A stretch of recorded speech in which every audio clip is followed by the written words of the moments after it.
Welcome, everyone. I know it has been a long day and everybody is exhausted a little bit, and I really appreciate your presence. Thank you for this introduction. My name is Seda Salap-Ayca. I go by she, her, and I'm going to present today about a collaborative work that I work with RISD, Rhode Island School of Design artist. Zhu Gao is a master's student there. Emma Hogarth is a senior critic design. And Georgia Rhodes is a senior research associate on visualizing and imaging. So I'm just going to skip this because you already heard about me, but I would like to just highlight that whatever I do is evolves around GIS, and I'm an engineer turned to geographer / GI scientist. So you might be wondering what I'm doing here is particularly putting art into cartography session.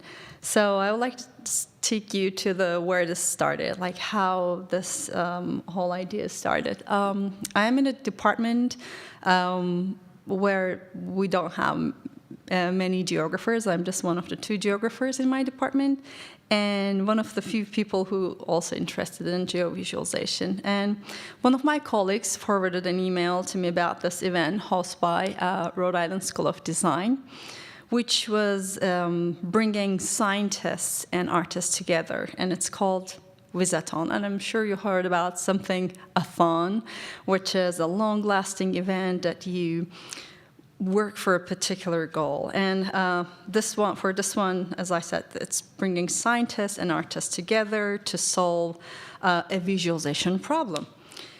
And I obviously jumped into this because I have always wanted to work with an artist and to do creative things. And I had a visualization problem at my hand.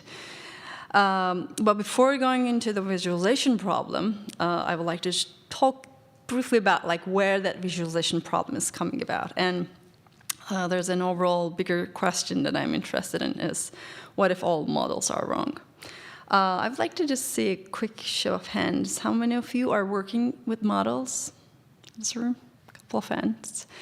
Even if you are not working with, I'm sure you are unconsciously using them every day, like if you would like to go from A to B, or if you like just check the weather. So those are the things that we are interacting with models. And models are really useful and make it sometimes easier our lives. Okay, slow connection, but the captions are working, great. But they are just abstract representations, so they're not 100% showing the reality, and they unavoidably have the uncertainty. So in order to understand our models, we have to look at the uncertainty in our models and how our models are behaving under certain variations. So how can we understand the uncertainty in our models? By applying uncertainty analysis, obviously. Don't afraid, I'm not going to go into too much technical details, but I would like to just explain briefly what is uncertainty analysis and why sensitivity analysis is important. So you can think about our models. I love this analogy, and I always tell to my students how I explain sensitivity analysis. It's like cooking or baking. So whatever goes into as an ingredient to our models becomes our data layers, and whatever is going out as our output, which is whatever you bake. So assume that you're baking a chocolate chip cookie, you have certain ingredients, and you follow certain directions, and you get an expected outcome. So what happens in uncertainty and sensitivity analysis? Well, luckily, if you're cooking a chocolate chip cookie, you are using a recipe that has been tried and proved to be correct to follow it, right? So you don't worry about how much milk or how much chocolate chip that I'm going to use in my baking. But in our spatial models, this is not always certain. So we don't know how the small variations in our inputs affecting our output. So in order to understand this, we run our models several times, 1,000 times, for example, and then look at those realizations and summarize them to see how our model is consistently giving out the same results. And you can summarize this information as a mean suitability layer or the uncertainty map. So visualizing uncertainty is like a huge topic in cartography, and I'm sure you're all aware of that. But when we look at the sensitivity analysis, which gives us the relationship between the output variation and the input, that means that we're ending up with a more amount of information to visualize. So particularly the type of sensitivity analysis that I'm interested in, we end up with two times more than the output layers, as we can see. So, and if you're talking about the temporal scale, that means a lot of map to visualize and summarize for a single special feature. It could be a pixel or a feature, but it's a lot of data to visualize. So we have a multidimensional visualization problem, and the question becomes how we can summarize this.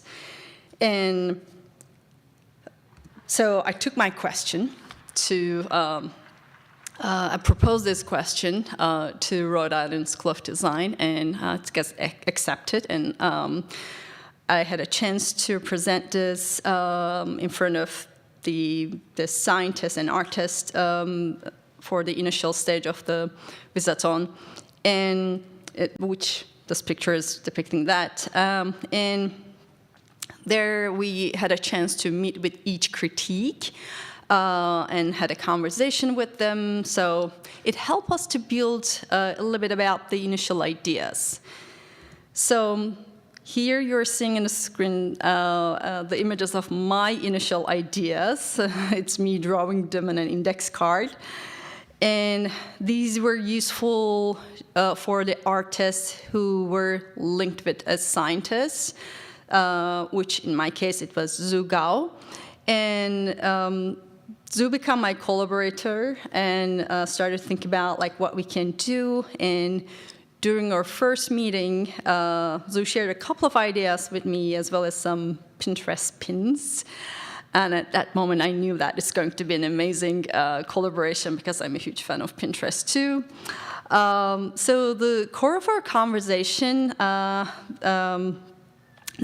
was around like this needs to be a sort of interactive art piece because we wanted our audience to change or play with that displayed material, and they can see how things are changing when they play around with that art piece.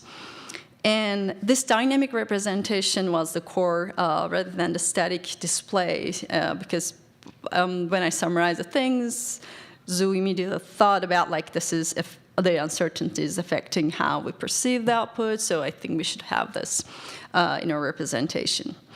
So Zhu suggested about the pop-up books, and I was thrilled because as a kid I always loved the pop-up books, and like imagining that I'm going to create one was a thrilling idea. And what we did, again before the Visaton, we went to the RISD library, which has a special collection of pop-up books, and believe me, I saw many of them. And they also brought us some selection of books which focuses on maps or anything related to the uncertainty. For example, there are really interesting perception of books that you can interact with. And then what we also did before the Visaton weekend to go to the RISD store and then purchase some materials that we thought might be useful to build our book during the Visaton weekend. And maybe one thing I need to just add now is why the idea book was really resonating what I was doing. So books are really structured materials, right? We have the index pages, we have the numbers, letters, like everything in an order. So it is how we are storing data in our GIS. So that abstraction also helps us to think around the book idea. So I wish I could spend more hours, but I don't think you will have maybe bandwidth but to listen to the entire experience. But I just want to took three important things that we focused. The first one is the Turkish map folding technique, which is also known as shepherd's purse or explosion page. The second one is the marbling coloring, and the last one is the pen plotting. So the Turkish map folding, which is, I didn't know that there was something existing, although I'm originally from Turkey. It is a very old map folding technique that has been used in older times that can all easily be folded into a logical sequence, as you can see in the video. And the design of this folding technique allows user to access the specific parts of the map without fully unfolding it, which is useful for navigation or other tasks requiring to repeat access of different sections. And it's also particularly notable for accordion style, which divides the map into smaller sections. And it really gives the multidimensional character of our data set. So I really enjoyed it. And at the bottom, you can see one of the early pop-up examples I was trying out. And second one is the pen plotter. Maybe this is more familiar to you.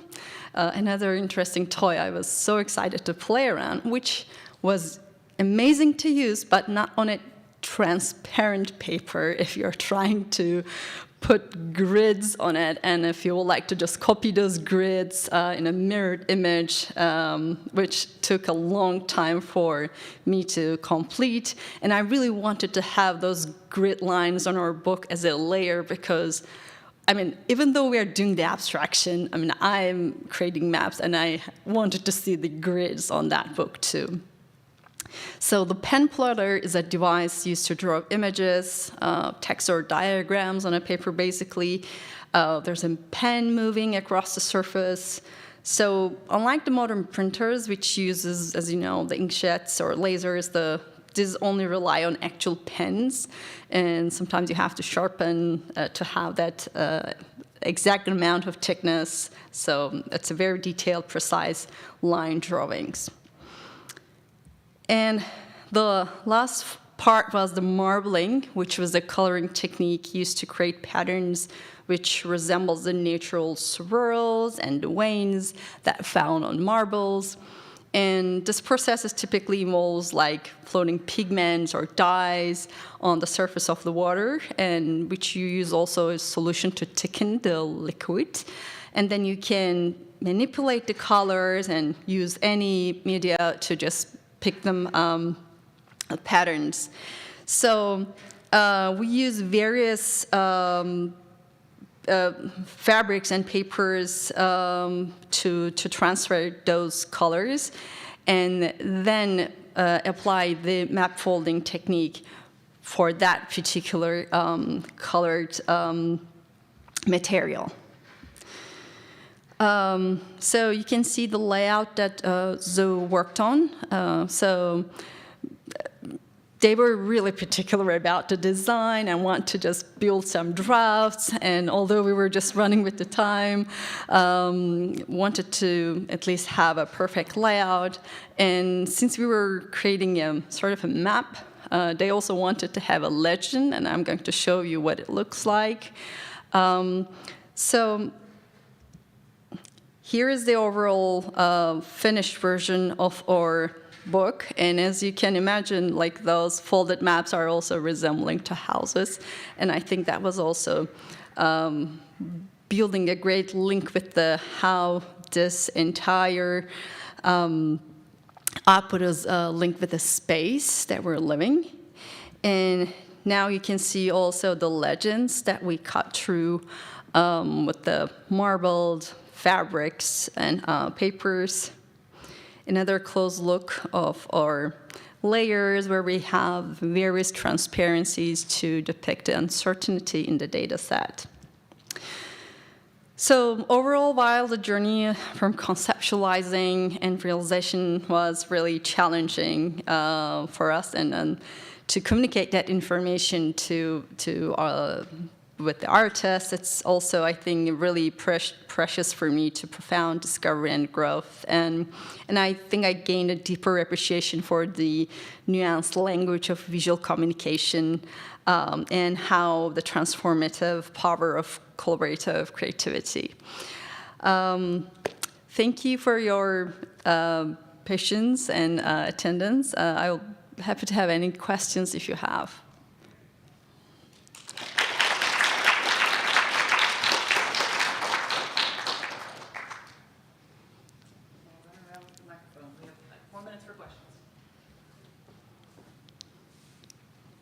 Question at the very back.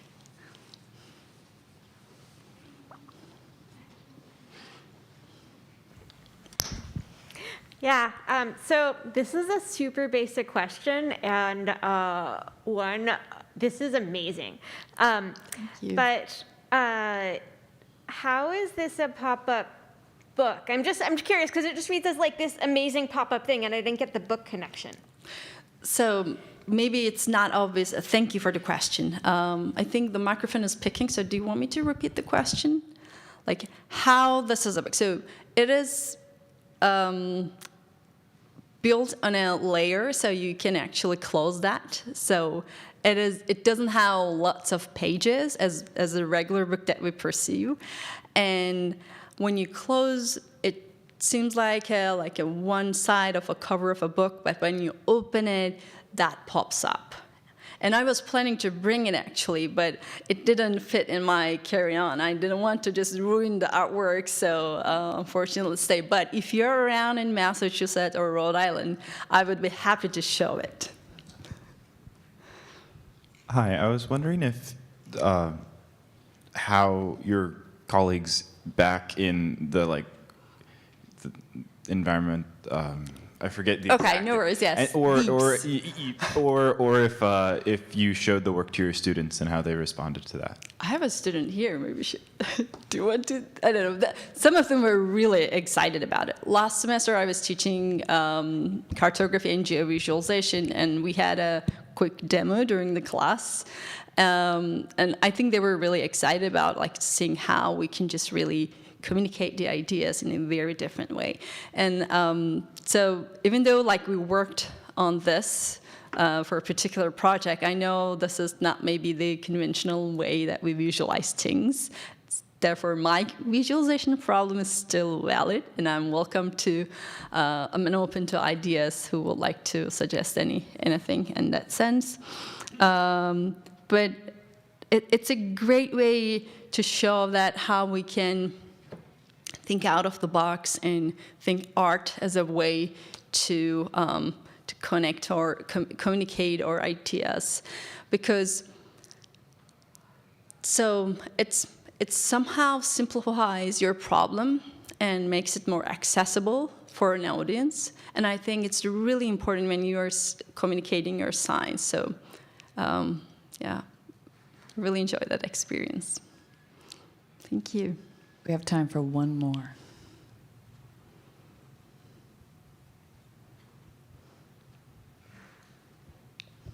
Okay, well, thank you everybody for coming. This is the end of our session, and I think it's the end of the sessions for the day. So.